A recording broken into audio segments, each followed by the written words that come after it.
Hello everyone, I hope you're having a good day. I am, and after that last video on EX Holland Phantoms, I know where to go, and that's going to be the Crystal Caves. It seems that creature will be awaiting me at my end goal. Well, this set is vast and wide for a reason. This is the 14th set in the EX era and released in 2006 on August 30th. Features 100 total cards, but this set is vast and diverse, not only artists, but just diversity in general and intrigue. This set is one that I'm looking forward to ecstatically because I've never looked too far into this set before, so I'm ecstatic to give EX Crystal Guardians the spotlight it deserves. This set also features the same reverse holo pattern as the last set, but with the name Crystal Guardians. Either way, this calls for a new wardrobe update. Well, without further ado, we'll just get started into the trainer cards. I would like to talk about all of them individually, but let's just say we have a lot of reprints on our hands. So let's just list a couple of the names that have reprints in this set.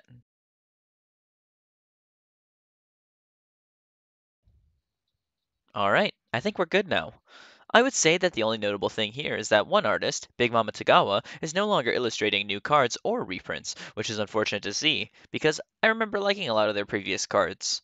We actually have a new artist working on the X Crystal Guardians, which is Shizuro, who worked on the Memory Berry, which lay on the ground in glimmer.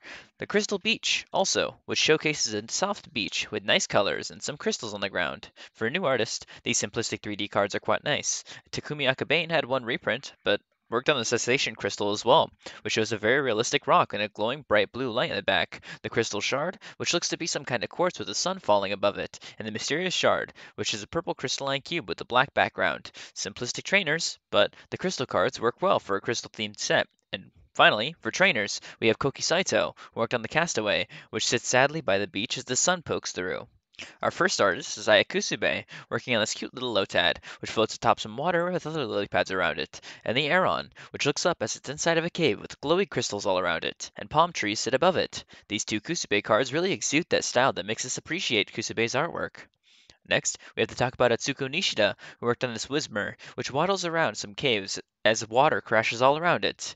The Electrike, which just jumps with some water below it. The Charmander, which steps back as a tail flames ablaze. The Wartortle, which looks to the left looking confident. The Shuppet, which floats down as a blue hex surrounds the Pokemon. These cards showcase that bright white shading style that Nishida uses for their awesome Pokemon cards. Now, we have Sumiyoshi Kizuki, who worked on the Torchic, which jumps around to some small gemstones. Spoink, which looks to the right, with deep purple moon setting in the back. The Bulbasaur, which eats some kind of flower and the petal flies away. And the Ivysaur, which continues the picture as it jumps up at the petals that the Bulbasaur flung at it. These cards feature thick outlines that are Kizuki's signature at this point. Sachiko Adachi is an artist who I feel like we talk about pretty frequently, but I actually really enjoy their cards, so I don't mind.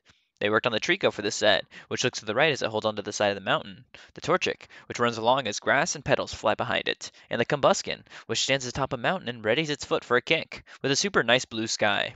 I love the illustrated backgrounds mixed with the claymated Pokemon. It's actually super unique. Next, we highlight Midori Harada, who worked on the Wingull, which looks forward as it stands on a stony peak, as others fly all around it. The Spearow, which flies forwards with the deep blue sky in the background. The Jigglypuff, which holds a leaf as it swims or floats out across the sea. The Medicham, which bends its back in the sunset. And the Loudred, which punches outwards, with its mouth wide open. Harada's thin, detailed outlines and shading make all of their cards always stand out, and make them very appealing to look at in my opinion. Our next artist is Miki Tanaka, who worked on the Numel, which prances down the beach and crystals surround the Pokemon. The Skitty, which walks to the right as crystals surround it, once again, but these ones are blue. And the Igglybuff, which stands by the beach, and red crystals surround the Pokemon. The simplistic art style that Tanaka carries is enhanced by the good color choices in their cards, and it's always pleasing to see a cute Tanaka card. And this is a surprise. We actually have another brand new artist to talk about in this video, which is really awesome. I feel like we really haven't seen new artists introduced since EX Deoxys, so this is actually very cool. Their name is Suwama Chiaki, and they worked on the Combuskin, which runs at the camera, with blue and white lines surrounding the Pokemon. This card doesn't actually really give us much to go off of, but we'll definitely see their name again in the future, so don't worry. Well, we finally made it to the Crystal Caves. Let's take a look inside this place. Oh wow, this place is gorgeous. Huh, there's a new one. Who's this? It feels so familiar. I'll find it. Anyways, let's just talk about these artists that have a hollow card. Next, we have Hajime Kusujima, who worked on this really cute Squirtle, which glides across the water and trees and sun are in the back. The Mudkip, which prances along the crystals and waters. The Lyron, which punctures the ground and raises the rocks all around it as it screams forwards. The Venusaur, which looks to the left and roots and grass shoot around it. And finally, the Tauros Hollow, which jumps in the sky with the glowing greenish white moon in the background. Kusajima's style always shines through whenever they do their cards, and I really love all their artworks. Our next artist is Yukiko Baba, who worked on the Cedon, walking around a forest with crystalline features around it, the Duskull, which has a nice simplistic blue-green background, and finally, the Sableye Hollow, which seems to be chomping down on some crystals, which I find really cool. As the set is mainly featuring crystals, so it's a no-brainer to include a Pokemon like Sableye, who kind of revolves around that kind of stuff. Baba's style shines through as a simple style with appealing aspects, which I quite enjoy. Now, we have Kagemaru Himeno, who worked on the sprinting Bulbasaur with those nice speed lines, the Lombre, which jumps out of the water splashing around, with some purple crystals in the back, the Charmeleon, which jumps downwards and swipes its tail behind it, and more purple crystals litter around it, the Marshtomp, which looks up with a tilted camera, with yellow crystals, the Dusclops, which climbs up an invisible wall and looks up. And finally, the Mawile Hollow, which chomps into the camera with nice white crystals all around it. The Pokemon is upset, and Himeno's signature semi-realistic but very well rendered Pokemon shine through. Our next artist is one who I've missed seeing many cards by, being Hisao Nakamura, and we'll start with this awesome Mudkip, which jumps up and extends its arms. The Meditite, which punches forwards and some waves crash around it, with iridescent crystals all around. The Marshtomp, which throws a hand up and smiles, looking up. The Ivysaur, which holds onto a mound of sand. The Grovyle, which extends its hands to the left and has more iridescent crystals in the back. The Swampert, which looks to the left with a vast ocean behind it. The Manectric Hollow, which howls up at the moon with a large zoomed in image of the Pokemon. These cards are a different kind of simplistic style, with a deeper and more rough shading style, which looks really fantastic and makes the artwork really pop in my opinion. Our next artist is Tomokazu Kumiya, who worked on this really cool Krabby, which raises its arms up and looks very angry, and then the Cacnea, which raises its arms up and stretches, looking very upset, with some crystals in the back. The Nuzleaf, which shows the camera looking up at the Pokemon, with crystals below it, and the Dugtrio Hollow, which shows all three of the little heads bending around with a massive wave in the background. These cards all fit that crystallized vibe of the set, and Kamiya's cards are always a pleasure to see. Next, we've got Koki Saito, working on the Squirtle, which swims up and blows bubbles out. The Wartortle, which swims up and blows bubbles, but the top of the water can be seen from below. The Furo Delta species, which opens its mouth and is struck by all kinds of electricity. The Cacturn Delta species, which puts its fist down and blazes fire all around it. And the Blastoise, which looks at the camera as water sprays out of its cannons. And finally, the Charizard Delta species, which looks forwards as its tails light ablaze as it opens its mouth. This Charizard card is one of the most influential Charizard cards out of this era, and I'd probably say it's more iconic than the Charizard from EX Dragon, and even some other Charizard cards we've seen in the past. Either way, Saito is always the right pick to make a Pokemon look like they fit the environment and have lived in it, and really fit that Pokemon style. Our next artist is Mitsuhiro Arita, who worked on the Charmander Delta, which flings its tail downwards as a night sky can be seen in the background. The Charmeleon, which looks back at the camera with its tail flowing behind it. The Crumbig, which bounces around and opens its mouth. The Wigglytuff Hollow, which sits down and smiles as it lays against a crystal. The Swallow Hollow, which opens up its mouth as wide as it can with a nice green background. And the Camerupt Hollow, which looks to the right as smoke comes off of its back. I really love the Wigglytuff. It gives a perfect vibe to quote-unquote Crystal Guardians. And Mitsuhiro Arita always does fantastic work with the realistic kind of looking Pokemon cards. Our next artist is Masakazu Fukuda, the Titan himself, working on the Trico Delta, which holds onto a tree and looks down at the camera. The Pelipper Delta, which flies above a pack of other Pelipper, and the city and land masses can be seen below. The Kingler Delta, which holds onto a crystal as it glows a fiery blaze and water is below it. The Grovyle Delta, which hangs from a branch and looks down at the grass below it. The Ludicolo Delta, which rests its arm on a crystal and grabs its hat, as it emanates flames. And finally, the Blastoise Delta, which glows orange as it's surrounded by purple crystals. These Fukuda cards are all fantastic artworks, and all of their cards always remind me why they're here making these fantastic cards for the EX era. Our final artist for normal cards is Kyoko Umamoto. These are easily some of my favorite cards in the entire set, just because I love Umamoto's style so much. So starting us off, we have the Diglett, which is about to be blown away from a wave as it sits on the side of a cliff. The Gulpin, which holds its face as it stands on some kind of rock face. The Love Hollow, which looks off into the distance and it floats above some water. And finally, the Banette Hollow, which is one of my favorite cards in the whole set. I really love how cool and edgy the Pokemon looks with those white crystals on the back and the lightning striking behind the Pokemon. Just perfection in my opinion. Time to move on to the EX Pokemon.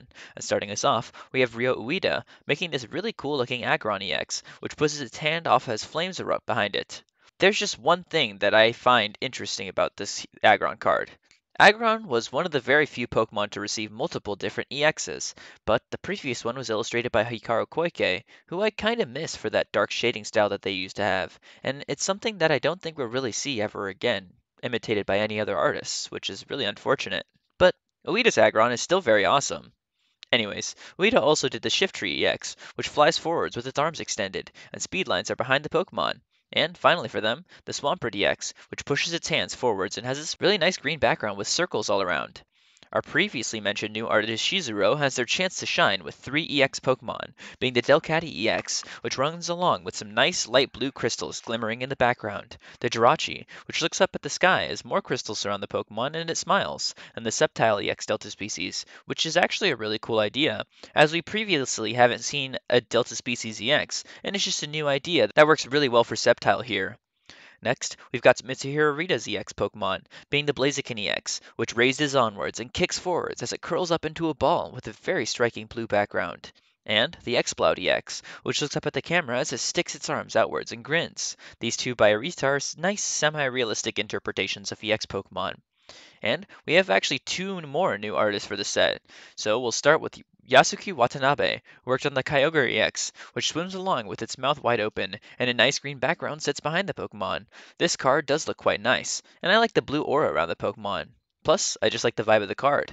Our other new artist is Takabon, who worked on the Groudon EX, which looks forward with a wide open mouth and a fiery abyss burns in the background of the Pokemon. For Yasuki, that was their first and only ever card that they illustrated for the Pokemon TCG. However, for Takabon, they would find themselves illustrating one more card in the future, so keep a lookout for the name Takabon. Our final 2 cards, as I'm sure you're expecting by now, are the Gold Stars by Masakazu Fukuda.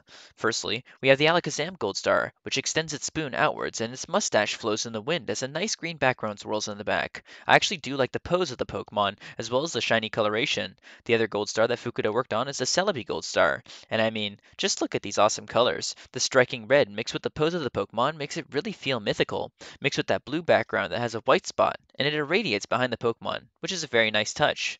Too bad Fukuda only worked on 2 Gold Stars in this set, as we typically expect 3 from them, but the 2 that they did are super nice.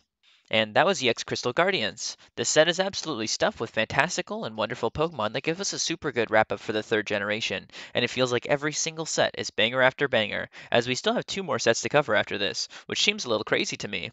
I've been reviewing the EX era for almost 2 months now, but it's definitely worth it for the coverage. My favorite cards for this set are definitely the Alakazam Gold Star, Blaziken, Groudon, Jirachi, Kyogre, Sceptile, and the Swampert EX, and then the Banette, Charizard, Ludicolo, Manectric, Mawile, Sableye, Tauros, and Wigglytuff holo cards, and then the Cacturn, Dusclops, Fearow, Kingler, Marshtomp, Swampert, Combuskin, Grovyle number 32, Lyron, Marshtomp, Nuzleaf, Skitty, Aeron, Diglett, Lotad, Meditite, Spoink, Trico number 67, and the Wingull.